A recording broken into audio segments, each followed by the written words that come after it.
그런 시간이 어느 정도 됐으니까 먼저 킥오프를 하고 바로 원장님 모셔보도록 하겠습니다. 안녕하십니까. 저는 지금 타임 세미나를 계속 주최하고 있고 그리고 법인의 대표이사로 있는 주식회사 보디벨롭 대표이사 한정희입니다. 반갑습니다. 오늘 주제는 아까 말씀드렸다시피 건강하게 유지하기 위한 방법을 한의학적으로 전문가님께서 직접 말씀해 주시고 이렇게 브레인스토밍을 하면서 여러 가지 기획도 하는 그런 시간을 좀 가져볼까 합니다. 본시아님은 원장님으로 소개해 드릴 거고요. 마곡의 사업을 운영하고 계세요. 운영을 성의히 하시고 계시고 또 젊은 나이에 벌써 원장님까지 하시면서 굉장히 잘 발전하고 계신 그런 원장님이십니다. 이대경 원장님을 소개했습니다. 박수 맞아주세요. 마이크 주세요. 너무 잘 소개해 주셔서 감사하고요. 저 서울 강서구 마곡지구에서 본치안의원이라고 운영하고 있고요. 저희가 여러 가지 진료 과목들을 운영하고 있는데 그 중에서 좀 더 통증에 대해서 전문적으로 진료를 하고 있어요. 제가 정훈 대표님께서 좋은 기회를 마련해 주셔가지고 여러분 앞에서 이렇게 한번 말씀드릴 기회를 가지게 됐고요. 제가 만든 그런 한의통증 근본치료 연구회라는 그 연구회를 통해서 1년에 한 두세 번 정도씩 한의사 대상 강의는 진행을 하고 있어요. 근데 그 강의 내용 중에서 좀 아무래도 현대인 분들께도 도움 될 만한 내용들을 발췌해가지고 최대한 쉽고 알차게 내용을 구성해가지고 준비를 해봤고요. 한 50분에서 1시간 정도 걸리지 않을까 생각됩니다. 그럼 바로 시작해 보도록 하겠습니다. 네, 마이크 없이 그냥 진행할게요. 그래서 우선 좀 현대인들의 고질병이잖아요. 목 어깨 통증이나 허리 통증 같은 경우에 현대인들의 고질병인데 오늘 이 두 가지에 대해서 좀 다뤄볼 거예요. 목 어깨 통증 같은 경우에는 우선적으로 좀 아무래도 오래 앉아가지고 업무를 하다 보면은 머리가 앞으로 빠지게 되고 그러면서 나타나는 잘못된 자세 때문에 나타나는 경우가 많고, 허리 통증 같은 경우에는 물론 잘못된 자세 때문에 나타나는 경우도 있긴 하지만 운동 부족으로 인해 가지고 주변부의 근육들이 약화되면서 허리로 과도한 부하가 걸리게 되면서 통증이 나타나게 되는 경우가 많아요. 이거에 대해서 하나하나 좀 더 자세하게 살펴보도록 하겠습니다. 이 강론에 들어가기에 앞서서 하나 개념을 좀 설명을 드릴 건데, 근육에 분류하는 방법 중에는 여러 가지가 있긴 한데 그 중에서 저는 긴장성 근육이랑 위상성 근육이라는 개념을 먼저 설명을 드릴 거예요. 통증의학의 개념에서 그 중요한 서적 중에 하나인 얀다의 근육 불균형의 평가와 치료에 나와 있는 개념을 발췌한 내용인데, 긴장성 근육은 말 그대로 좀 과긴장되고 단축돼가지고 묵직하고 뻐근한 통증을 유발하기 쉬운 근육들을 말하는 거예요. 반대로 위상성 근육 같은 경우에는 반대로 긴장되고 단축되는 게 아니라 좀 늘어지고 퍼지면서 약해지기 쉬운 근육들을 위상성 근육이라고 말하는 거고요. 그래서 우리가 평소에 관리를 할 때는 긴장성 근육들은 긴장도를 풀어주는 방향으로 치료 및 관리가 시행되어야 하고, 위상성 근육 같은 경우에는 늘어지고 퍼지면서 약해지기 쉽기 때문에 특히 또 따로 활성화시켜주는 운동을 해주지 않으면은 늘어지고 퍼지면서 약해지기가 쉽거든요. 예를 들어서 어떤 동작을 하는데 A, B, C 근육이 필요하다고 할 때 A 근육이 약해져가지고 제 기능을 못하게 되면은 보상적으로 B, C 근육에 과도한 부하가 걸리면서 긴장되고 단축될 수가 있잖아요. 그런 식으로 생각하시면 돼요. 여기서 A 근육이 위상성 근육이라고 생각하시면 되고 B, C 근육이 긴장성 근육이라고 생각하시면 돼요. 그래서 주로 위상성 근육은 해당 근육이 약해지면서 제 기능을 못하게 되면서 주변의 다른 근육들, 특히 긴장성 근육들로 과도한 부하를 유발해가지고 손상이랑 긴장이랑 단축을 유발해가지고 통증을 유발하게 되는 경우가 많아요. 그래서 위상성 근육은 평소에 활성화시키고 강화시켜주는 방향으로 치료 및 관리가 시행돼야 돼요. 하지만 이따가 어떤 근육들이 있는지를 말씀을 드릴 건데, 항상 절대적인 개념으로 긴장성 근육은 항상 긴장되고 단축되고 위상성 근육은 항상 늘어지고 퍼지는 방향으로만 진행되는 건 아니에요. 물론 위상성 근육들도 어떨 때는 긴장되고 단축되면서 통증을 나타내게 되는 경우가 있거든요. 그런데 병변이 오래되고 만성화되면은 이러한 방향성으로 근육들이 불균형이 유발되기가 쉽다는 거고, 항상 이렇게 진행되는 건 아니란 거를 미리 말씀을 드리고요. 그래서 우리 몸에서 긴장성 근육과 위상성 근육이 어떤 게 있냐 보면은, 긴장성 근육은 목 어깨 쪽에서는 첫 번째로 뒷목부터 어깨 축지까지의 근육들, 특히 또 통증을 유발하기 쉬운 근육들이죠.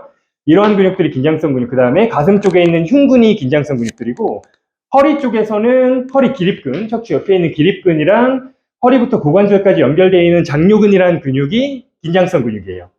위상성 근육 같은 경우에는 목 어깨 쪽에서는 이 견갑골 안쪽에 등 쪽에 있는 중부, 하부 승모근들이 위상성 근육들이고, 두 번째로 옆구리 쪽에 있는 전거근이라고 하는 근육이 위상성 근육이에요. 그 다음에 몸통 쪽에서는 복근들, 그 다음에 엉덩이 쪽에 둔근들, 그리고 척추 기립근, 표면에 있는 허리 기립근이 아니라 좀 더 깊이 있는 다혈근이라고 하는 근육이 약해지고 늘어지고 퍼지기 쉬운 위상성 근육입니다. 이러한 개념을 잡고서 이제 강론으로 들어가 보겠습니다. 우선 목 어깨 통증에 대해서 말씀을 드릴 건데, 목 어깨 통증은 아까 좀 오래 앉아가지고 머리를 앞으로 빼고 있는 잘못된 자세로 인해 가지고 나타나게 되는 경우가 많다 그랬어요. 특히 고개를 60도 정도만 앞으로 숙이면은 60파운드의 무게, 27kg 정도의 무게가 경추에 걸리게 되거든요. 그럼 이 무게는 고스란히 뒷목부터 어깨 축지 근육들로 걸리게 되는데, 고개를 앞으로 숙이면은 떨어지는 머리를 잡기 위해서 뒷목부터 어깨 축지 근육들이 팽팽해지면서 긴장되게 되거든요. 그러면서 묵직하고 뻐근한 통증이 나타나고, 이 팽팽해진 근섬유들이 한 가닥 한 가닥 끊어지면서 손상을 받게 되면은 더 심한 통증까지 나타날 수가 있어요. 그래서 1차적으로 잘못된 자세로 인해 가지고 목이나 어깨 축지 부위 통증들이 나타날 수 있고요. 이렇게 전반적으로 쫙 불편하신 분들도 계시고, 사람에 따라서는 부분 더 긴장이 심한 곳으로 그런 통증이 나타나시는 분들도 있으세요. 이러한 근육 긴장들이 오래되면은 근육이 잡고 있는 뼈까지 잡아당기면서 목이 원래 이렇게 앞으로 살짝 C자 나와 있는 커브가 있어야 되는데, 근육들이 긴장되고 단축된 게 조금씩 앞으로 뼈를 잡아당기면서 C자 커브가 없어지고 일자목이 되는 경우도 있고, 이걸 일자목이라고 하고, 일자목을 넘어가지고 커브가 반대로 되어 있는 역C자 커브까지 나타나게 되는 경우도 있어요. 이런 경우에 점차 목이 앞으로 나오면서 거북목이나 일자목이 되는 형태이고요. 여기까지가 이제 목에서 나타나는 변화들이에요.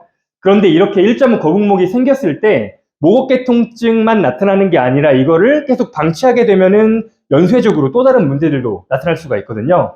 어떠한 문제들이 나타날 수 있는지 하나하나 좀 가볍게 살펴보도록 하겠습니다.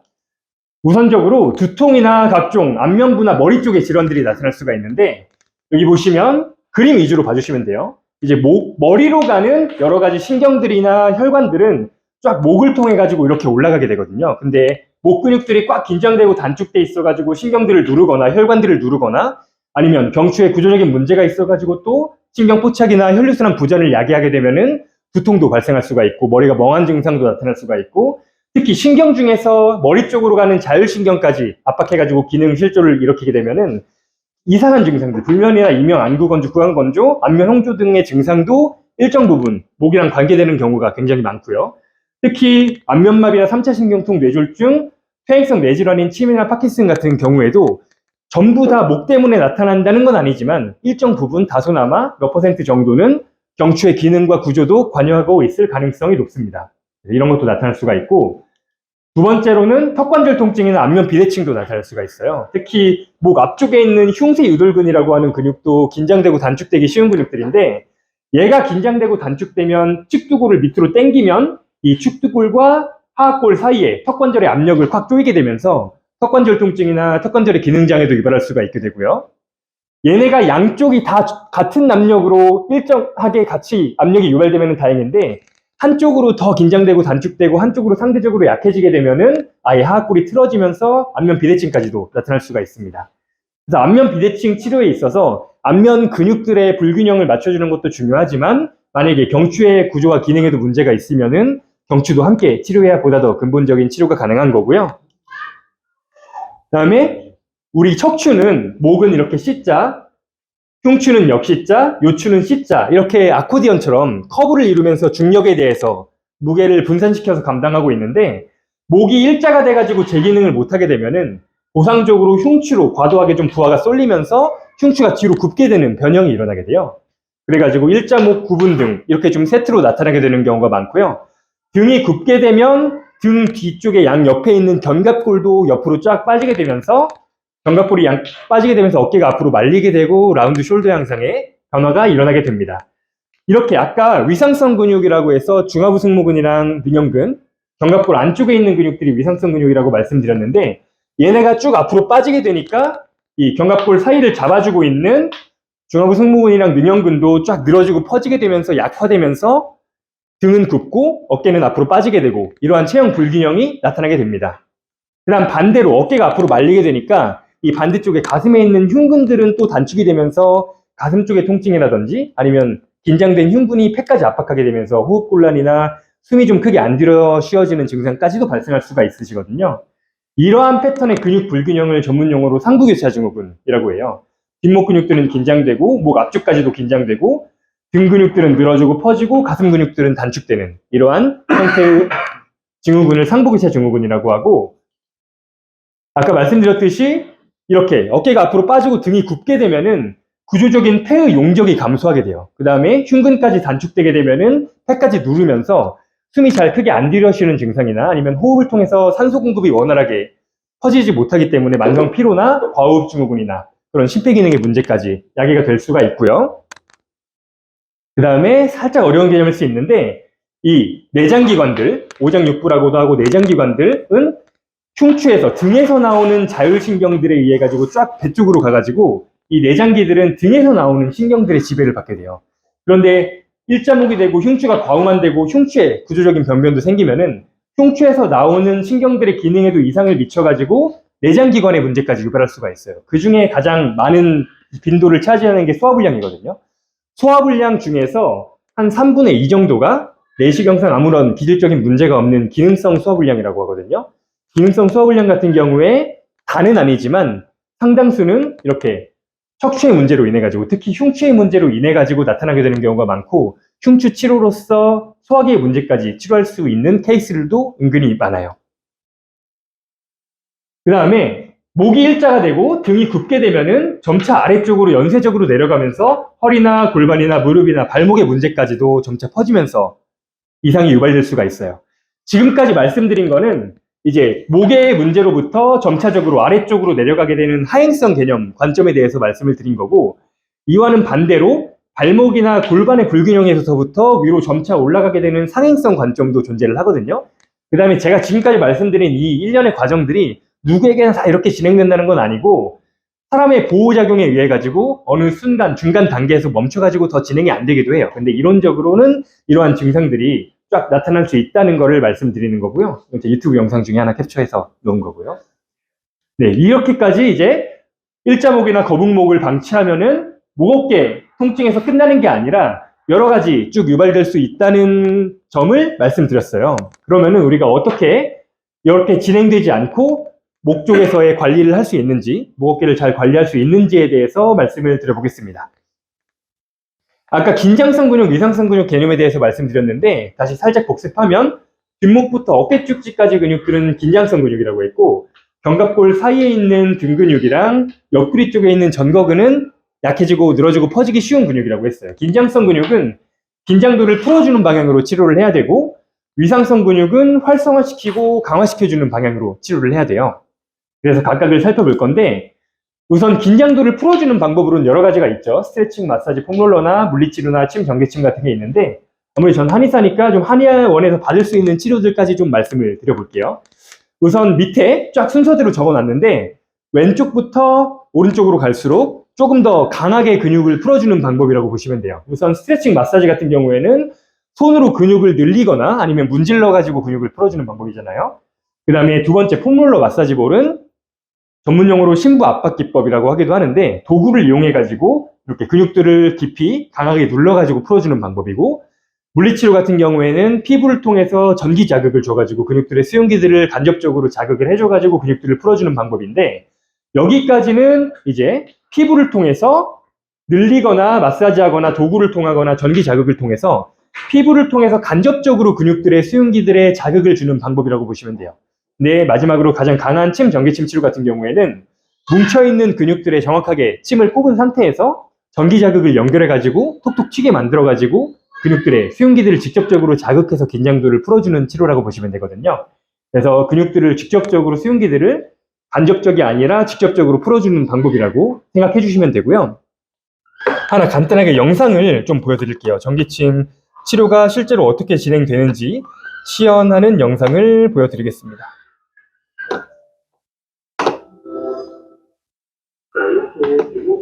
네, 딱 이에 해당하는 영상이거든요.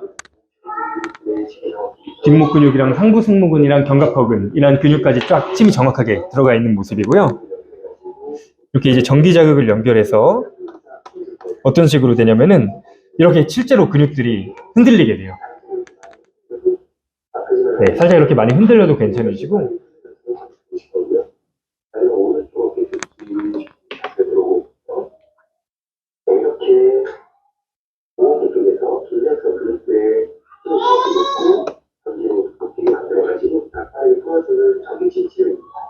네, 이렇게 풀어주면 되고요. 그 다음에 위상성 근육을 강화시킬 수 있는 방법도 말씀을 드릴게요. 네, 위상성 근육은 활성화시키고 강화시켜주는 방향으로 치료를 해야 되는데 가장 기본은 자가 운동이 돼요. 그래서 어떤 운동을 해줘야 되냐면 견갑골 사이에 있는 근육, 등 근육이기 때문에 증하부 승모근 같은 경우에는 결국에 등 운동을 해주시면 돼요. 등 운동을 해주시면 되는데 우리가 일반적으로 아는 헬스장에서 할 수 있는 뭐 풀업이나 랩풀다운이나 로우 계열, 견갑골을 뒤쪽, 아래쪽으로 모아줄 수 있는 운동을 해주시면 되고 이런 슈퍼맨 운동 같은 맨몸 운동이나 아니면 밴드를 통해서 또 견갑골을 뒤쪽으로 모아줄 수 있는 운동을 해주시면 좋거든요.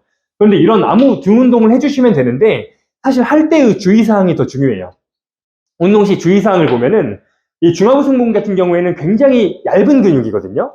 견갑골 사이에 있는 얇은 근육인데 이 근육을 타깃하기 위해서는 결론적으로 말씀드리면 높은 강도로 운동을 할 필요가 전혀 없어요. 굉장히 낮은 강도로 해주셔야 되고 그래서 이 등 근육 중에 대표적인 근육이 광배근이잖아요. 광배근이 큰 힘을 쓸 수 있는 근육인데 너무 높은 강도로 하다 보면은 얘네가 안 먹고 광배근에게 힘만 너무 과도해져가지고 얘네가 운동이 안 되게 돼요. 그래가지고 주의할 점이 광배근의 개입이 크지 않게 중량을 높게 하기보다는 낮은 중량으로 반복 횟수를 높여서 흔히 저중량 고반복이라고 하죠. 그렇게 견갑골을 뒤쪽, 아래쪽으로 모아주는 느낌을 느끼면서 견갑골 사이가 뻐근해지는 느낌을 느끼면서 자극을 느끼면서 운동을 해주시는 게 좋아요.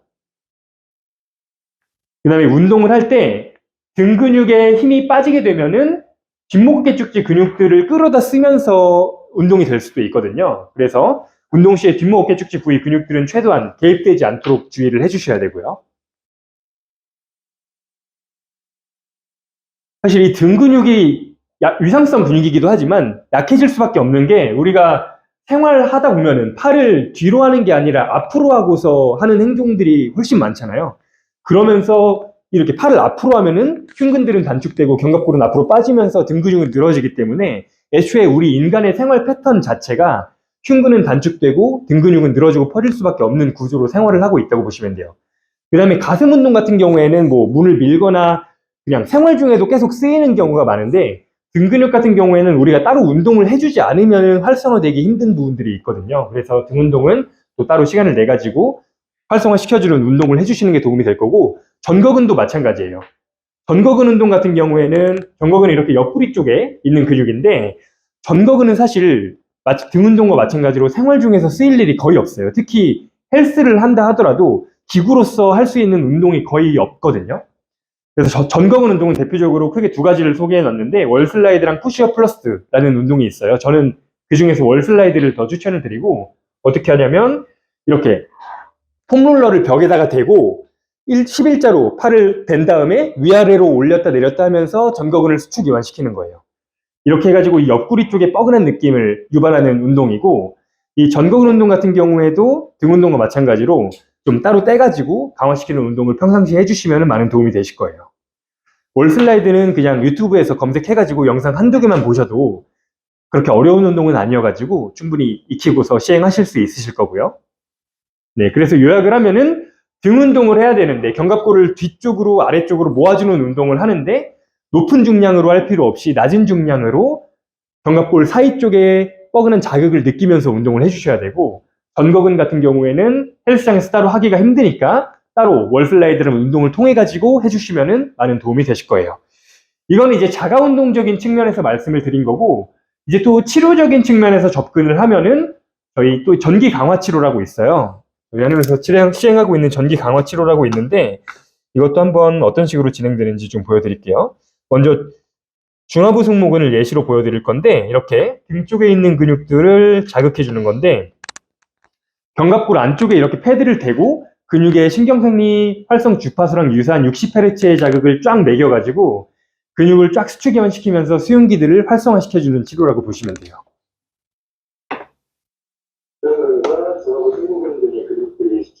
네, 이렇게 견갑골을 뒤쪽 안쪽으로 수축하면서 모아주는 운동을 시켜주는 그러니까 EMS처럼 전기 자극을 통해서 근육을 수축시켜서 활성화시켜준다고 생각해 주시면 되고요.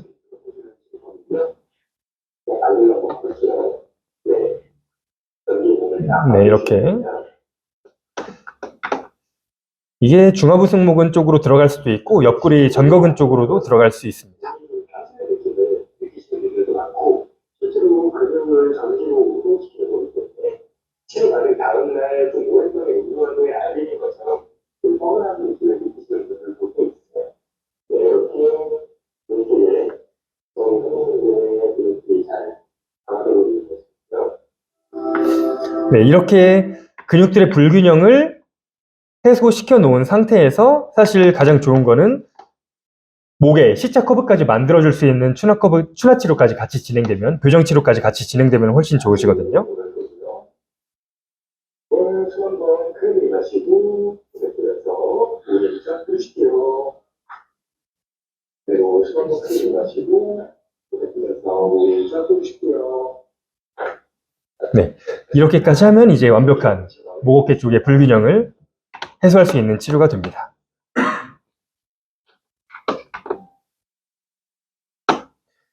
네, 그래서 이렇게 목 어깨 관리에 있어서 이따가 한번 따로 다시 정리해가지고 좀 말씀을 드릴 거고요. 두 번째로 목 어깨 통증에 대해서 말씀을 드렸고 허리 통증에 대해서 말씀을 드릴게요. 허리 통증 같은 경우에는 아까 목 어깨는 잘못된 자세로 인해 가지고 생기는 경우가 많다고 했는데 허리 같은 경우에는 반대로 운동 부족이나 그런 것 때문에 생기는 경우가 많아요. 그래서 허리 같은 경우에는 긴장성 근육 같은 경우에는 척추 양옆을 잡아주고 있는 기립근들이나 장요근, 허리부터 고관절 앞쪽까지 연결되어 있는 장요근이 타이트해지는 경우가 많고 위상성 근육 같은 경우에는 배 쪽에 있는 복근이나 엉덩이 쪽에 있는 등근이나 이 허리 기립근이 아니라 이보다 더 깊은 곳에 있는 다혈근이라고 하는 근육들이 약해지기 쉬운 근육들이에요. 근데 얘네들은 주로 운동 부족이나 비만, 오래 앉아있는 자세 등을 통해 가지고 약해지게 되는데 특히 운동 부족하고 비만하게 되면은 배가 축 앞으로 나오게 되고 배가 나오게 되면은 복근들도 축 늘어지게 되면서 활성이 아예 안 되면서 재기능을 못하게 되거든요. 그 다음에 오래 앉아있으면은 엉덩이 근육들도 꽉 눌리게 되잖아요. 엉덩이 근육들이 눌리면서 엉덩이 근육 속에 있는 혈관들도 눌리게 되고 혈류순환이 잘 안 되게 되면서 근섬유들의 영양 공급도 줄어들게 되면서 또 늘어지고 퍼지고 약해지게 돼요. 그래서 현대인들 중에 요즘에 용어로 엉덩이 기억상실증이라는 용어가 있거든요. 그래서 둔근이 제 기능을 아예 못하고 있는 상태, 둔근이 제 기능을 잃은 상태를 엉덩이 기억상실증이라는 용어로 부르기도 합니다. 그래서 허리 통증이 진행되는 과정에 대해서 쭉 말씀을 드릴 건데 물론 모든 허리 통증이 쫙 이런 방식으로 진행되는 건 아니에요. 물론 급성으로 삐끗해가지고 유발되는 경우도 있고 다양한 케이스가 있긴 하지만 만성적인 경과로 봤을 때는 이러한 방향으로 진행이 된다는 걸 한번 소개해 드리려고 하고요. 말씀드렸듯이 운동 부족이나 비만이나 오래 앉아있음 등으로 인해 가지고 위상성 근육인 복근이나 둔근이나 다혈근들이 약화돼요. 복근들을 예시로 말씀드리면 실제로 환자분들에게 설명드린 내용으로 우리가 몸통 앞쪽에는 복근이 있고 뒤에는 허리 기립근이 있잖아요. 몸통을 움직이거나 돌리거나 그럴 때 앞과 뒤에서 주동근, 기랑근으로서 잘 1대1로 조화롭게 작용을 하면서 동작이 돼야 되는데 복근이 축 늘어지고 빠지게 되고 제 기능을 못하게 되면은 복근이 할 역할을 계속 기립근으로 받게 되고 그러면서 생활 중에 조금씩의 부하가 누적되다가 어느 순간 삐끗하게 될 수도 있고 아니면은 평상시에 묵직하고 뻐근한 통증으로 나타날 수도 있어요. 둔근도 마찬가지로 지금 제가 간단하게 설명드리지만 실제로는 굉장히 여러 가지 기전들이 있어요. 허리 유추 안정화 기전 해가지고. 둔근들도 마찬가지로 둔근이 제 기능을 못하게 되면은 같은 근막으로 연결된 허리 쪽으로 더 부하가 쏠릴 수도 있고 여러 가지 기전으로 인해 가지고 마찬가지고요. 그래 가지고 이러한 근육들의 약화로 인해 가지고 허리 기립근으로 긴장되고 단축되면서 통증이 발생하는 경우가 많아요. 특히 허리 중에서도 가장 부하를 많이 받는 레벨이 여기 요추 4번부터 천추 1번까지의 레벨이거든요. 이쪽으로 삐끗해도 이쪽으로 통증이 나타나는 경우가 많고 평상시에 묵직하고 뻐근하더라도 이쪽으로 통증이 나타나게 되는 경우가 많아요. 그래서 일단 1차적으로 허리로 묵직하고 뻐근하거나 아니면은 허리 염좌가 발생할 가능성이 높아지고 그런데 이렇게 근육들이 긴장되고 단축돼가지고 통증이 발생하는 거에서 끝나는 게 아니거든요.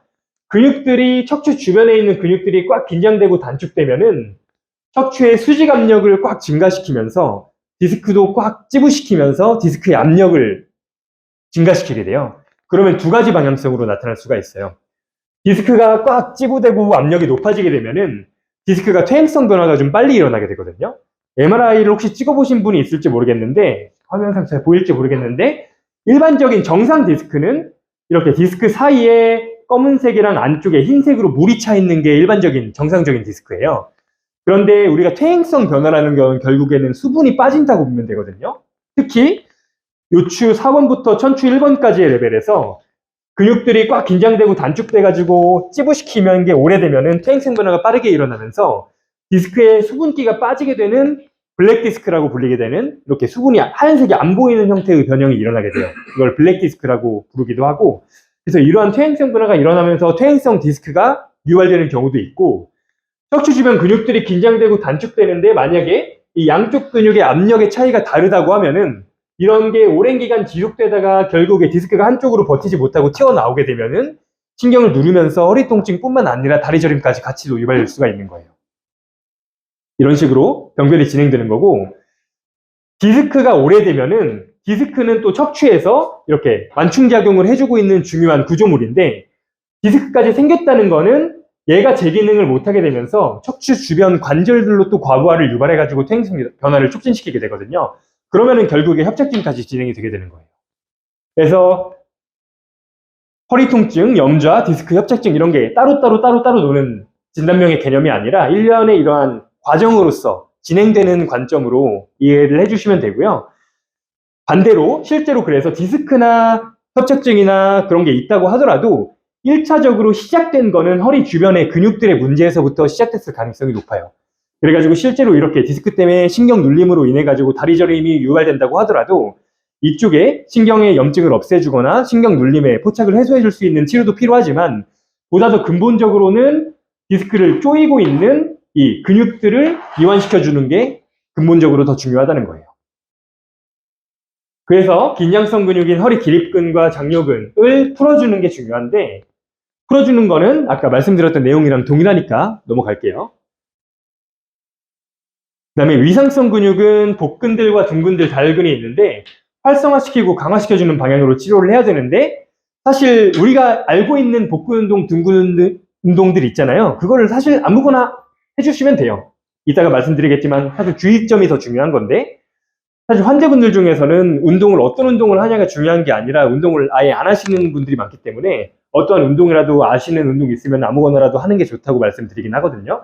그래서 복근 운동 같은 경우에는 대표적으로 뭐 크런치나 레그레이즈, 플랭크 등 제반 복근 운동들이 있고 이런 걸 해주셔도 되고, 또는 웨이트 하시는 분들 중에 특히 프리웨이트 위주로 하시는 분들은 프리웨이트를 하게 되면은 복합관절 운동으로서 코어도 같이 쓰이면서 복근까지 같이 케어가 되기 때문에 이렇게 하시는 분들은 굳이 복근 운동을 따로 해주지 않아도 된다는 관점도 존재를 해요. 물론 좀 더 타겟해가지고 강화시키기 위해서는 따로 해주시면 좋긴 하겠지만요. 그래서 이런 운동을 해주시면 되고, 둥근 같은 경우에는 뭐 대표적으로 스쿼트, 런지, 데드리프트 등의 제반 둥근 운동들이 있는데 아무거나 해주셔도 되는데, 주의점 같은 경우에는 당연히 현재 허리 통증이 있는 경우에는 무리한 운동은 절대 하면 안 되시겠죠. 치료 후에 운동을 하셔야 되고, 환자분들께 말씀드릴 때는 현재 통증이 한 10개 정도 된다면은 한 한두 개 정도까지 치료로서 통증을 줄인 상태에서 운동을 시작하라고 말씀을 드려요. 그 다음에 두 번째로 운동 시에 허리 통증이 유발되는 경우에도 무리한 운동을 해주시면 안 되는데, 우리가 복근이나 둔근이 제 기능을 못하고 약해져 있는 경우에는 복근이나 둔근 운동을 해도 얘네가 못 쓰이면서 허리로 과도하게 쓰이면서 통증이 나타나게 되는 경우가 있거든요. 이럴 때 또 무리하게 하게 되면은 허리 쪽으로 무리가 가면서 삐끗하거나 또 통증이 유발될 수가 있으니까, 이러한 경우에도 욕심내지 말고 낮은 강도부터 서서히 복근이랑 둔근들을 활성화시켜 가면서 운동을 해주셔야 돼요. 마지막 세 번째로는 이제 허리 신전 운동. 가끔 가다가 환자분들이 뭐 허리가 이제 안 좋으니까 허리를 강화시키기 위해서 기립근 운동을 해야 되지 않냐라고 말씀하시는 분들도 계신데, 저는 기립근 운동은 개인적으로 추천드리진 않거든요. 말씀드렸듯이 기립근은 긴장되고 단축되기 쉬운 근육이지 오히려 풀어줘야 하는 근육이기 때문에 기립근 운동은 추천드리지 않지만, 백년허리 이런 데 보면은 맥킨지 운동의 중요성이 나오긴 하잖아요. 사실 이 맥킨지 운동은 기립근을 강화시킨다기보다는 여기에 있는 다혈근을 강화시킨다고 보시면 돼요. 그래서 다혈근은 이 기립근 안쪽에 있는 굉장히 작은 근육들인데, 이것도 마찬가지로 굉장히 작은 근육이기 때문에 절대로 과도하게 할 필요가 없거든요. 그래서 만약에 원한다면 하셔도 괜찮지만 작은 근육이기 때문에 굉장히 낮은 강도로 그냥 살짝만 활성화시킨다는 목적과 개념으로 시행해 주시면 좋을 것 같습니다.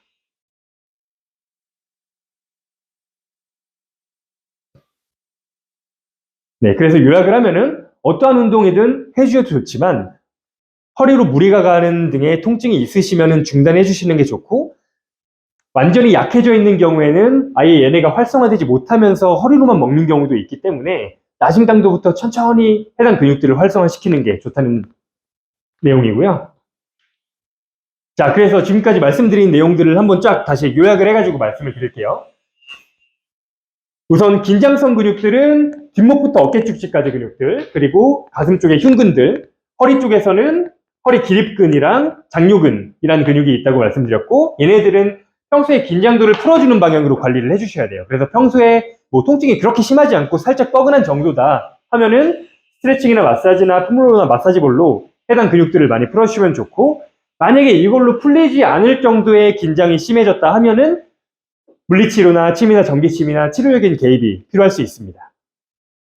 반대로 위상성 근육 같은 경우에는 목 어깨 쪽에서는 등 근육과 그 다음에 옆구리 쪽에 전거근이 있다고 말씀드렸고, 몸통 쪽에서는 복근이랑 둔근이랑 허리 깊은 곳에 있는 다혈근이 있다고 말씀드렸어요. 얘네는 평소에 활성화시키고 강화시켜주는 방향으로 관리를 해주셔야 되는데, 그래서 등 운동, 전거근 운동, 복근 운동, 등근 운동 이 네 가지를 위주로 운동을 해주시면 좋아요. 이 네 가지를 딱 타겟해가지고 하는 운동이 사실 필라테스거든요.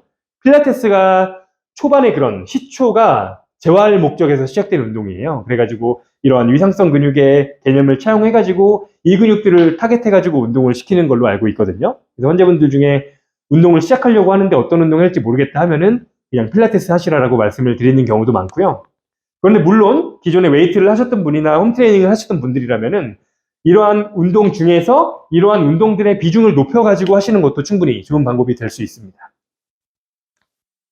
그 다음에 하나 더, 너무 이러한 운동을 하실 때 너무 중량 목적이 아니라 작은 근육들, 위상성 근육들은 대부분 좀 작고 작은 근육들이기 때문에 그런 중량 욕심보다는 저중량 고반복으로 자극을 느끼면서 해주시는 게 중요하다는 말씀을 드립니다.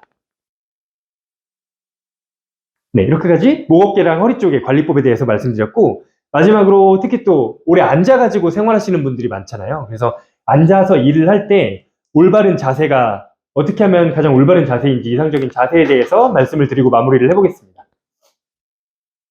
우선 아까 허리 같은 경우에 살짝 앞으로 나와 있는 C자 커브라고 했어요. 그래서 엉덩이는 최대한 뒤로 밀착시키고 뒤쪽에 요추 쿠션이나 아니면 커블 체어 같은 걸 구비해가지고 요추의 전만을 바로잡아 줄 수 있는 자세가 가장 좋아요. 우리가 소파나 어떻게 소위 말하는 누워 앉는다고 하죠. 이렇게 누워 앉아 있게 되면은 요추가 이렇게 C자 커브가 아니라 완전히 역으로 되게 되거든요. 그러면서 허리 근육들이나 주변 인대들이 굉장히 부하가 갈 수가 있어요. 그래서 최대한 엉덩이는 뒤로 붙인 상태에서 피고, 가능하면은 뒤쪽에 전만을 유지시켜주기 위해서 쿠션이나 커블 체어 같은 거를 해주시면 좋고, 당연히 허리와 등은 바로 세우고 턱은 좀 아래로 당겨주시고, 그 다음에 목 받침대가 있는 의자면 좋아요. 목을 공중에 떠 있는 것 자체, 특히 또 앞으로 있는 것 자체가 뒷목 근육들에 굉장히 무리가 되기 때문에 목, 머리 받침대가 있는 의자면 좋고, 머리를 뒤로 살짝 기댄 상태에서 업무를 하면 가장 좋습니다. 그리고 이게 또 중요한데, 모니터나 책 같은 거에 중앙과 눈높이가 평행이거나 아니면 오히려 모니터가 더 위에 있으면 좋아요. 그래가지고 노트북이나 그런 거 하실 때도 최대한 밑에 뭐를 쌓아가지고 모니터를 높이 해가지고 하시는 게 좋고, 책도 마찬가지고요. 팔꿈치는 90도 정도의 각도가 가장 좋고, 그 다음에 키보드랑 마우스 사용할 때 키보드 같은 경우에는 손목 받침대, 마우스도 손목 받침대를 사용해 주시면 좋고, 마우스는 버티컬 마우스를 사용해 주셔도 무방합니다. 이렇게 세팅을 하면은 굉장히 올바른 자세인데, 근데 아무리 올바른 자세로 있어도 같은 자세로 1시간 이상 있게 되면 근육 경직이 발생하게 되거든요. 그래가지고 최소한 50분에 한 번씩이라도 10초라도 일어나가지고 살짝 풀어주는 게 좋다고 말씀을 드려요. 마지막으로 주무실 때는 이제 목이 살짝 앞으로 나와 있는 C자 커브잖아요. 경추베개 같은 경우가 이렇게 뒤통수 쪽은 이렇게 들어가 있고 목 가운데 쪽을 좀 딱딱한 성질로 받쳐줘가지고 C자 커브를 유지해 줄 수 있는 베개인데 이렇게 경추베개를 사용해가지고 목의 C자 커브를 유지해 줄 수 있는 베개면 가장 좋아요. 근데 여기서 맹점이 이렇게 똑바로 누워있을 때는 이렇게 경추베개를 사용해 주는 게 좋은데 간혹 가다가 옆으로 누워서 주무시는 분들 계시잖아요. 오히려 옆으로 누워서 주무실 때는 살짝 높은 베개가 좋습니다. 왜냐면 이렇게 옆으로 누웠을 때 고개가 이렇게 옆으로 꺾이지 않도록 살짝 어깨 높이만큼의 높은 베개를 베주시는 게 좋아서 요즘에 경추베개는 이렇게 직사각형으로 있을 때는 가운데는 뒤통수가 좀 들어가고 이렇게 목을 받쳐줄 수 있는 거가 있고 양 사이드로 조금 높게 있잖아요. 그래서 보통은 똑바로 누워 주무실 때는 가운데로 베고 주무시고 옆으로 누워 주무실 때는 사이드로 베고 주무실 수 있도록 출시가 된 걸로 알고 있어요. 네, 이렇게 해주시면은 관리하시는데 좀 도움이 되실 거예요. 네, 이렇게 오늘 강의 세미나를 마치도록 하겠습니다. 혹시 질문 있으시면 받겠습니다. 네. 환자분들은 보면 일반적으로 어디가 대체적으로 불편해서 오시는지. 일단 방금 말씀드린 아무래도 저희 한의원 같은 경우에는 노인분들이 거의 없어요. 대부분이 20에서 40대 직장인분들 오피스 지구에 있기 때문에 그래서 일단 오래 앉아 계시는 분들이 많기 때문에 목이랑 허리 통증이 가장 많으시고 거기에 더해서 운동을 하시는 분들이 은근 많으시거든요. 골프나 테니스나 그런 거. 그러면서 어깨나 팔꿈치, 손목 아니면 발목 염좌 다양한 통증들이 있다고 보시면 됩니다. 그 중에 가장 많은 비율은 목이랑 허리인 것 같아요. 오늘 말씀드린. 저도 골프를 한 지 네, 1년 좀 넘었는데 네, 운동 자체가 되게 한쪽만 바라보는 운동이다 보니까 네, 안 좋더라고요. 저는 그쵸. 개인적으로. 네, 맞아요. 골프 치고 나서 하는 거 보면 오른쪽 팔꿈치랑 엘보가 막 아프더라고요. 네, 그래서 제가 느끼기에 골프는 그렇게 막 좋은 운동은 아니구나. 네. 한쪽만 보기 때문에 라는 생각이 들어서 네, 하고 나서 좀 마사지도 좀 해야 될 것 같고 찜질도 좀 하고 있고 그런 편이긴 한데 네. 전문가님께서 보시기에 제가 지금 생각하는 게 맞는 거겠죠. 저는 골프는 사실 운동보다는 레저라고 생각을 해가지고 건강을 위해서는 골프 플러스 좀 더 건강에 도움이 되는 운동을 하나 더 해주시는 게 좋다고 생각을 합니다. 네. 병원에 방문하는 환자분들의 통증 정도가 네. 어느 정도의 통증이 느껴졌을 때 병원에 가는 게 맞는 건지. 가장 이상적으로는 아까 목 어깨 통증 같은 경우에도 이렇게 관리를 해야 되잖아요. 그런데 일단 다들 심해졌을 때 오시긴 하세요. 왜냐면은 이제 목에 흔히 담이 걸린다고 하는 경우가 그냥 한 번에 딱 걸리는 게 아니고 평상시에 조금씩 누적되다가 어느 순간에 역치를 확 넘게 되면은 확 뭉치면서 담이 걸리는 거기 때문에 당장의 통증이 아니라 기존에도 좀 안 좋았다고 보시면 되거든요. 그래서 보통 급성으로 그렇게 발생한 근육통 같은 경우에는 저희 한의원에서는 보통 한 3번에서 6번 정도의 집중 치료를 말씀드리는데 이렇게 관리해 주시는 거의 중요성을 말씀드리는데 보통 운동선수들도 많이 쓰는 근육에 대해서는 주기적으로 계속 관리를 받으면서 이제 관리를 하시잖아요. 그래서 저는 오래 앉아있는 분들도 목이나 허리를 많이 쓰는 운동선수라고 표현을 하거든요. 그래서 지금 통증이 10개였으면은 뭐 집중치료를 받으시면은 20%나 아니면 거의 없어질 때까지 유지가 될 수 있지만 그 이후에도 빈도를 줄여나가면서 최소한 한 달에 뭐 한 번 정도라도 관리 차원에서 치료를 받으면서 관리하시면은 추가적으로 더 심한 통증이 유발되지 않도록 관리하실 수 있다고 말씀을 드리고 있습니다. 네, 관리 차원에서. 그래서 한의원 대부분은 근데 급한 불이 꺼지면은 안 오시다가 또 심해지면 오시고 이렇게 하시는 분들이 많긴 한데 그래도 한 달에 한두 번 정도씩 꾸준히 내원하시면서 관리 차원에서 치료 받으시는 분들도 더러 있으시거든요. 그런 분들 같은 경우에는 심해지지 않고 잘 관리되면서 유지되시는 편이세요. 네, 그 다음 사실 이러한 방법들이 있다고 말씀드렸는데 사실 생활 중에서 운동하기도 힘든데 콧물로는 막 이렇게 하기 좀 힘들잖아요. 근데 사실 마음 편하게 그냥 침이랑 전기침이 근육들을 풀어주는 가장 강력한 방법이니까 한 번씩 크게 또 뭐 시간만 괜찮으시다면 비용적으로도 크게 부담이 되지 않으니까 관리 차원에서 내원하시는 거를 권유드리는 편입니다. 수비 지원. 그죠. 그것도 크고요. 예. 네. 네. 좋은 강의 너무 감사드리고요. 저도 앞에서 말씀해 주신 것처럼 일상생활이 불가능해질 때쯤에 항상 본치아니언을 내원하고 했는데 그때마다는 제가 물어보는 다음에 통증의 종류에 대해서 물어봤어요. 아린 통증인지 찌르는 통증인지 울리는 통증인지 그런 통증의 종류에 따라서 증상이 달라진다는 거예요.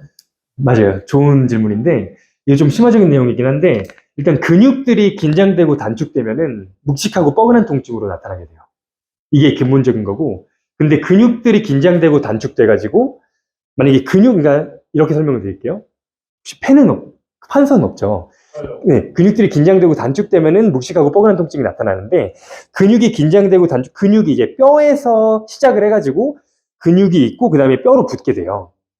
근데 근육이 긴장되고 단축되면 묵직하고 뻐근한 통증, 근데 근육이 긴장되고 단축돼서 뼈에 붙어 있는 부위를 잡아 당기게 되면은 날카로운 염증성 통증으로 나타나게 돼요.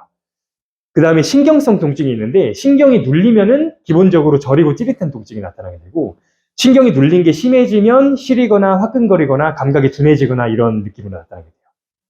그래서 근육성 통증의 종류가 묵직하고 뻐근한 거 아니면은 날카롭게 아픈 거. 그다음에 신경성 통증은 저리고 찌릿한 거 아니면 화끈거리거나 시린 거 이렇게 좀 구별하시면 됩니다. 근데 이게 부위에 따라서도 구별이 되는데, 네, 부위에 따라서도 구별이 되는데 그 민서 같은 경우에 허리 쪽으로 찌릿한 통증이 나타나는 거는 디스크에 의한 신경 눌림이 아닐 가능성이 높아요.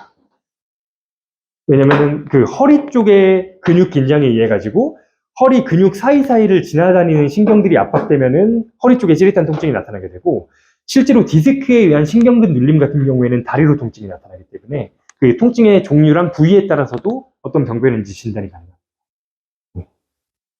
혹시 판서 원하시면 이렇게 네. 하시면 돼요. 아, 네, 그래요. 네. 네. 들 목에 담이 왔다고 표현하잖아요. 네. 저도 저번에 담이 와서 한번 그때 아, 그쵸. 예. 치료를 받고 있거든요. 담이 왔다는 것 자체가 근육 조직이 약해졌다라고 담이 온 거는 근육이 꽉 긴장되고 단축된 거예요. 네.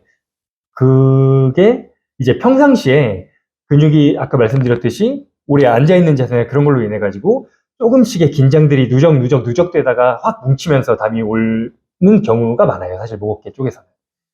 그 다음에 아까 다혈근이라고 하는 개념에 대해서 설명을 좀 안 드렸는데, 이거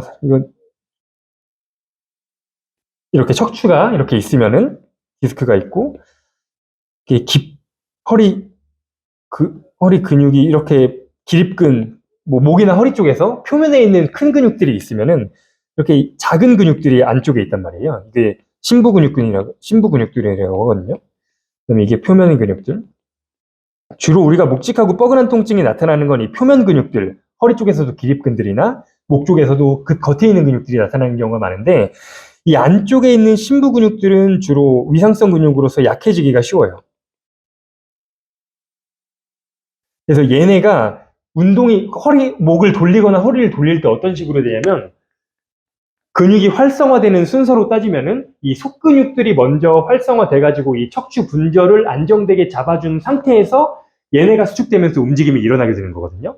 그런데 이 속근육들이 약해져 있으면은 척추를 불안정하게 안정되게 잡아주지 못한 상태에서 표면 근육들이 쓰이면서 움직임이 일어나기 때문에 훨씬 얘네한테 더 큰 비정상적인 과부하가 걸리게 되고 손상받거나 긴장되고 단축될 확률이 높아지게 돼요.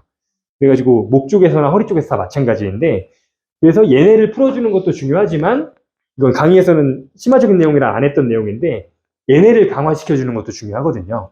그래가지고 얘네를 강화시켜주기 위해서는 근데 실제적으로 좀 운동으로서는 뭐 가능은 하지만 좀 오래 걸리는 측면이 있고, 그래서 저희 한의원 같은 경우에는 이 심부 근육까지 같이 침을 다 자입해가지고 얘네를 전기로 쫙 활성화시켜가지고 다 강화를 시켜놔요. 그러면은 당장에 있던 통증보다 훨씬 더 근본적으로 안정화되는 효과가 있거든요. 네, 이렇게까지 접근을 할 수가 있습니다. 얘네가 약해져가지고 불안정한 상태에서 얘가 움직이기 때문에 반복적으로 담이 걸리게 되는 경우일 수도 있어요. 아니면은 그냥 오래 앉아있어가지고 얘네는 정상이지만 오래 앉아있어가지고 얘네가 긴장되는 게 반복될 수도 있는 거고. 가능성은 좀 여러 가지가 있습니다. 아이패드 아래쪽으로 내시면 계속 무한탄소.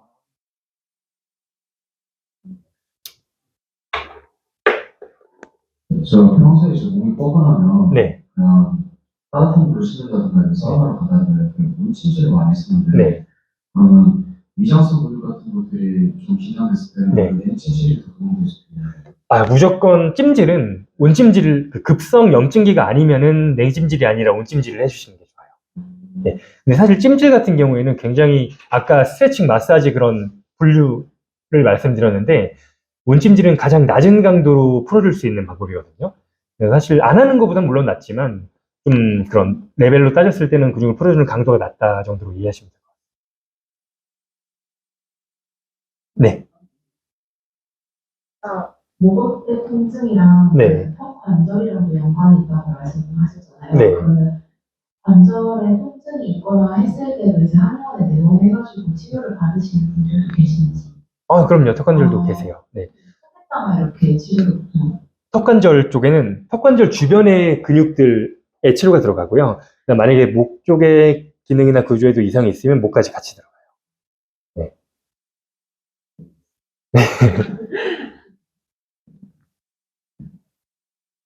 침을 맞는 제가 평소에 복통이 있을 때 손을 딸 때는 정말 아픈데 네. 평소에 한의원에 내원해서 침을 맞을 때는 누님께서 영상 찍으시고 되게 이따만 침도 들어오고 그러는데 별로 안 아프더라고요. 네. 똑같은 바디 들어오는 건데요. 왜 어떤 건 아프고 어떤 건 아픈데 사실 손을 따는 거는 이제 집에서 따는 거잖아요. 그 바늘보다 침이 훨씬 가늘어요. 그래가지고 가늘어서 안 아프다고 보시면 돼요. 네. 바늘이 뭐 특수 바늘이라 안 아픈 건 아니고 훨씬 더 가늘어가지고 안 아프다고 보시면 저희가 모니터를 오랫동안 보거나 돼요. 네. 가슴 운동이 아니라 왜냐면 승모근이랑 소흉근이 많이 그쵸. 예.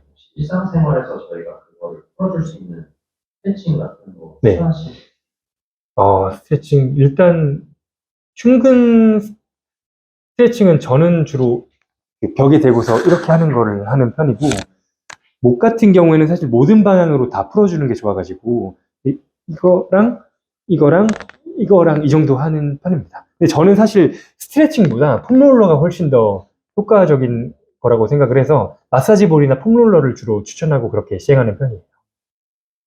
등이나 네. 등근 같은 거 폼롤러로 풀어줄 수가 있는데 네. 목 같은 경우는 네. 쉽진 않잖아요. 아, 보통 그런 마사지 볼 같은 거 목도 폼롤러로 네, 목도 그냥 폼롤러로 목은 특히 좀 더 딱딱한 걸로 하긴 하는데 사실 근데 저는 그냥 부원장 쌤한테 침이랑 전기침 맞아가지고 자가 치료하기도 하고요. 네, 한의원 폼롤러가 있거든요. 그냥 누워가지고 목 쪽에서도 이 목 라인부터 견갑골 삼각 쪽까지 이렇게 문지르면서 좀 풀어주는 편이에요. 그다음에 여기 가슴 쪽 오해돌기 쪽 이쪽에 마사지 볼 대고서 풀어줘도 괜찮아요. 네. 저는 혼자서 하실 때는 사실 스트레칭도 물론 안 하는 것보다 좋지만 폼롤러나 마사지 볼을 추천드리는 편이에요. 지금 네. 아침 일어나는 그 루틴으로 네. 목이나 허리를 뼈소리를 내는데 네. 그거에 뭐 장점이 있냐, 단점이 있냐.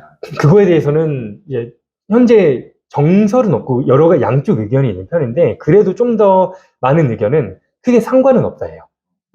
우리가 옛날에 뭐 뼈소리 내면 관절 두꺼워진다 막 이런 말 있었잖아요. 근데 그거는 연구를 통해 가지고 거짓으로 밝혀졌거든요.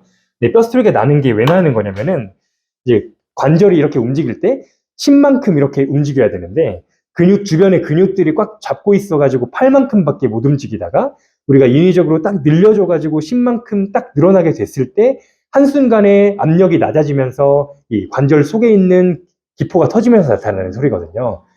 그래서 이거를 안 해야 된다고 주장하는 측의 의견은 과도하게 꺾다가 긴장되어 있는 근육이 손상될 수 있어가지고 조심을 해야 된다라는 의견인데 뼈소리를 낸다고 해서 그 이후에 추가적인 통증만 없으면은 더 나빠지거나 그러진 않으세요. 네. 네.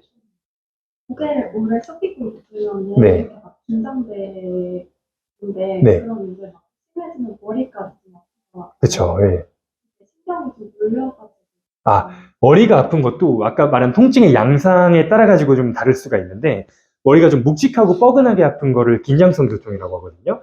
이제 목 쪽에 있는 근육들이 긴장되고 단축되면 두피 쪽에 있는 근막이 뒷목이랑 쫙 이렇게 연결이 되어 있어요. 그래서 목어깨 근육들이 긴장되면 두피에 있는 근막을 쫙 잡아 당기면서 압력을 높이면서 묵직하고 뻐근한 통증이 나타날 수가 있는 거고, 만약에 두피 쪽으로 찌릿한 통증이 나타나는 경우도 있을 수 있거든요. 이거는 감각신경성 통증이라 해가지고 두피로 가는 여러 가지의 갈래 신경 중에 어떠한 신경이 눌리게 되면은 저리거나 찌릿한 통증이 확 뻗치는 듯한 양상의 두통이 나타날 수가 있어요. 그 다음에 마지막으로 자율신경성 두통이라 해가지고 이거에 해당되지 않는 두통, 예를 들어 머리가 좀, 예를 들어 움직일 때 골이 울리는 느낌이 든다던가, 좀 멍하던가, 속 안에서 아픈 듯한 느낌이라던가, 이명까지 발생한다던가, 눈까지 아프다던가, 이런 거는 자율신경성 두통의 범주로 볼 수 있는데, 이거는 좀 더 심각한 문제로 이 목 쪽 문제 플러스 상부 흉추 쪽까지 같이 좀 봐줘야 되는 문제입니다. 근데 대부분은 긴장성 두통이실 거예요. 묵직한 그런 통증에. 시중에 판매되는 제품 중에 클럽이라고 하는데 네. 그걸 치면 주변 근육들이 같이 떨리더라고요. 아, 네네네. 그게 아까 말씀하신 네 가지 단계 중에 네. 침 정기침에 해당하는 것이 아, 침전기침에 해당하려면은 근육을 침습적으로 뚫어야 되거든요. 근데 그 정도는 아니고, 이제 진동기나 마사지 정도, 홈롤러 정도라고 보시면 될 것 같아요. 그리고 제가 평소에 네. 이제 한 달에 한 번 정도 뒤통수부터 이제 목 그리고 어깨까지 통증이 너무 심해서 잠을 못 잘 정도로 생각이 발생하는데 네. 할 때 혼자서 할 수 있는 방법이 있어요. 아, 급할 때 혼자 살 수 있는 방법이요.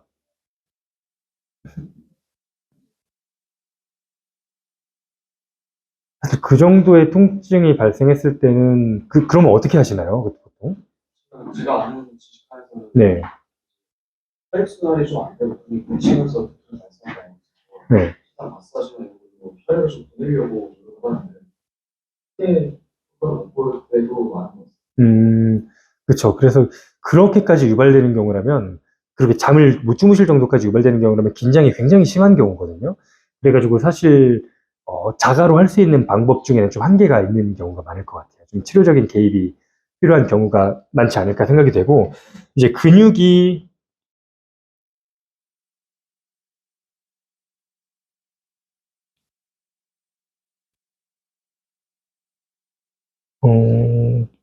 이게 펜이 안 썼지.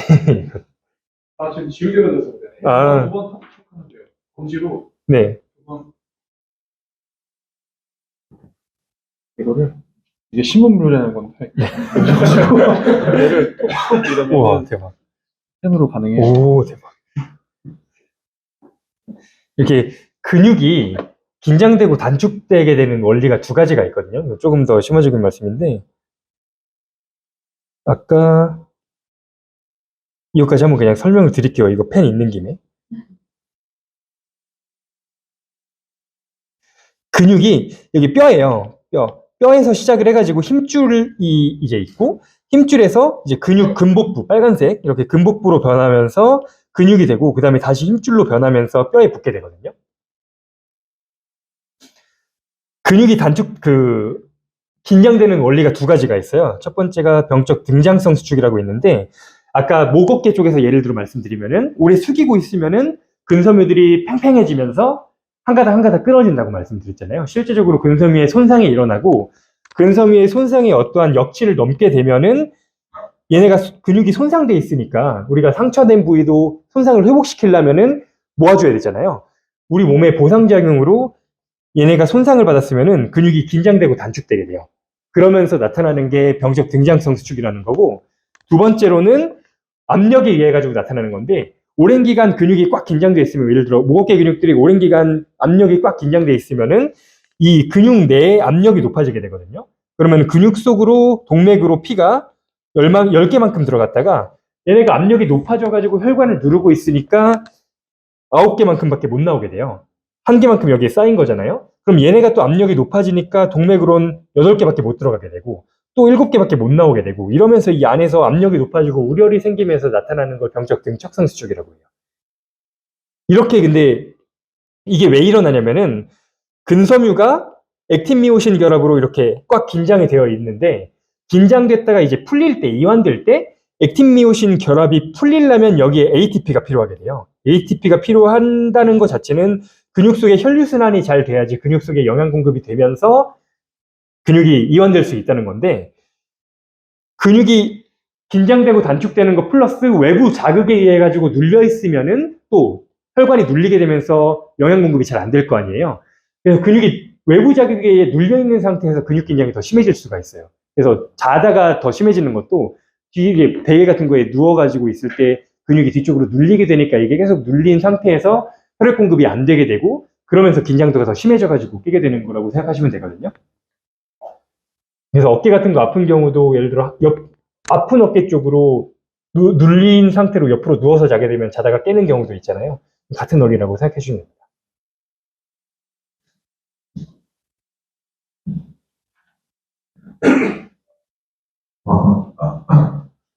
안녕하세요. 네. 이거는 그냥 회사 복지 차원에서 질문드리고 싶은 내용인데, 네.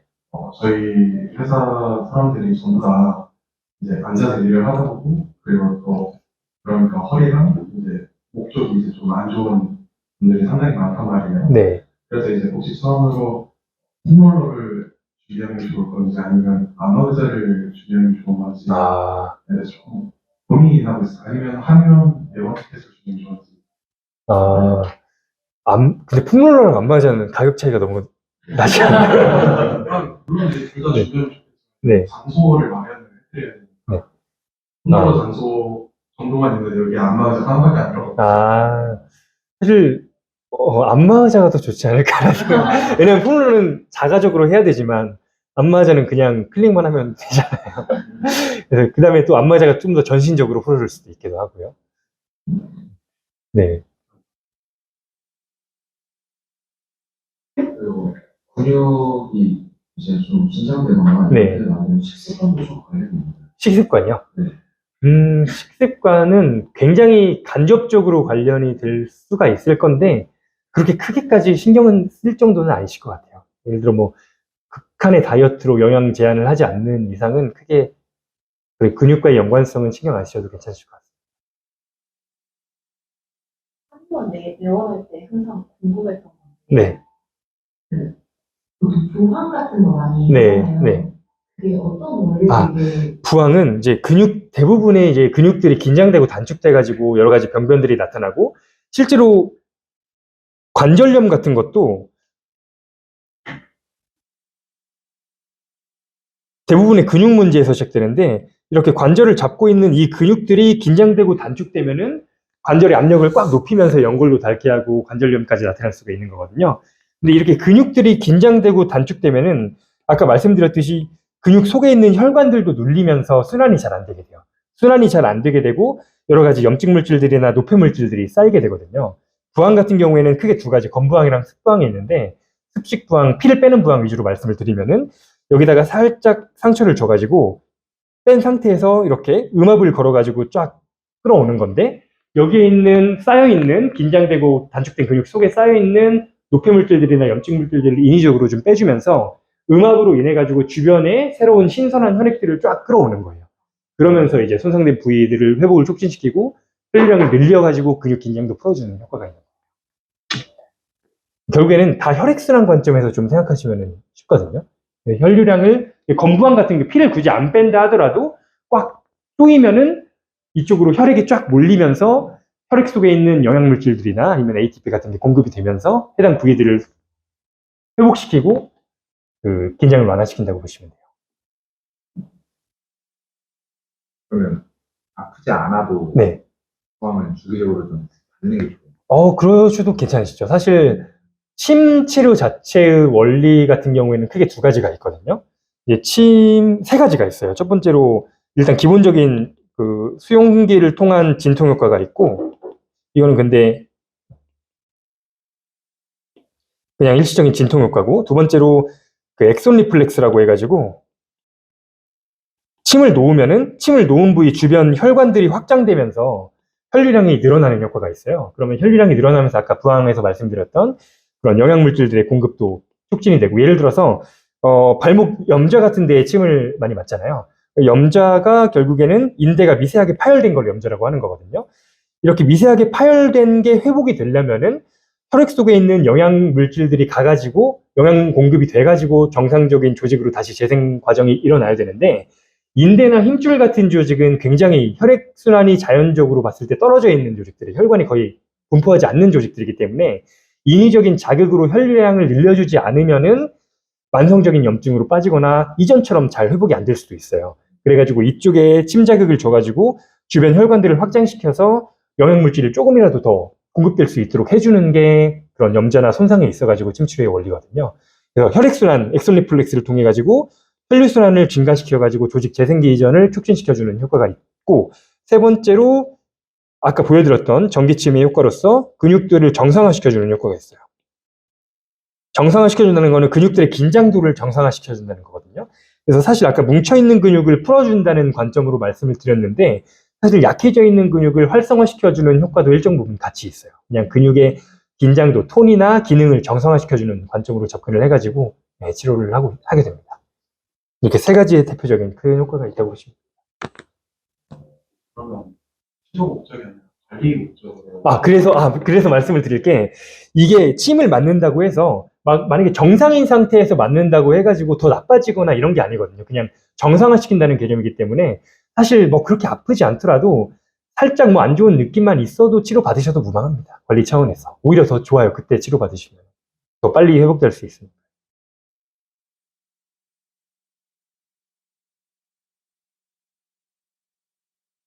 이건 개인적인 궁금증이라 조금 일답을 드릴 수 있긴 한데요. 네.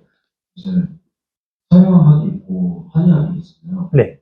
이제 주변에서 어릴 때 말씀 들으면 어떤 때는 한의학을 써야 되고, 어떤 때는 또 서양학을 써야 되고 이런 말들에 대해서 아주 혼란스러워 있어서 각각의 장단점이라고 해야 될까요? 네.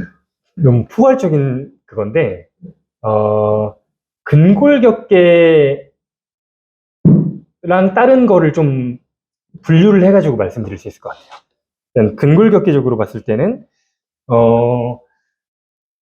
근골격계 통증이 유발되는 그 기전에 대해서 말씀을 드리면은 물론 당연히 급성으로 삐끗해가지고 뭐 연골이 파열됐거나 심각하게 다친 경우고 수술이나 다른 처치가 필요한 경우라면은 당연히 정형외과나 그런 거를 가는 게 맞고요.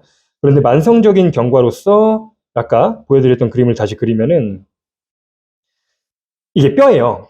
이게 관절이고 관절 주머니가 이렇게 있어요. 그 다음에 깊은 층부터 말씀을 드릴게요. 여기 관절, 그 관절 사이에 이렇게 연골이 있죠. 연골이 있고, 그 다음에 주변을 이렇게 감싸주고 있는 인대들이 있어요.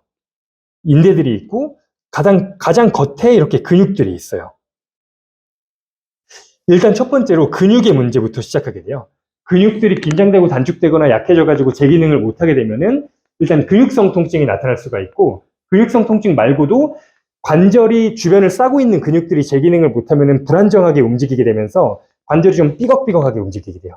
그러면서 주변에 있는 인대나 관절 쪽에 손상이 발생할 수가 있거든요.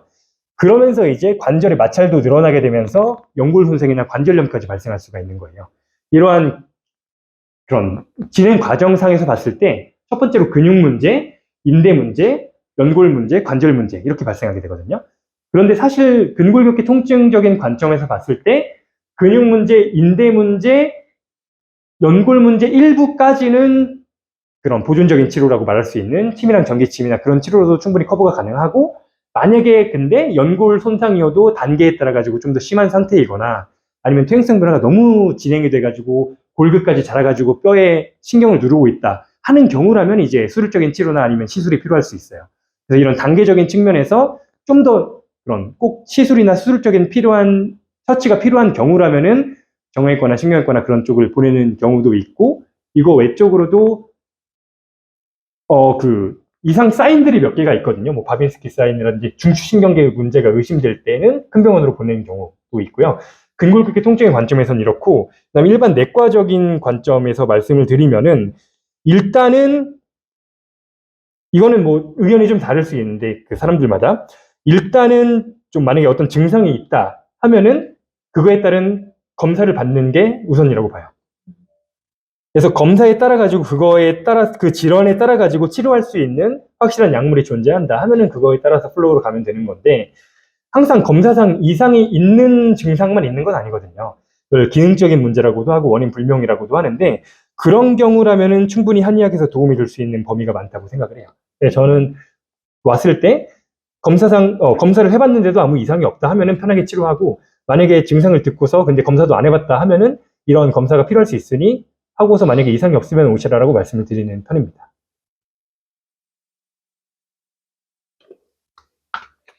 네.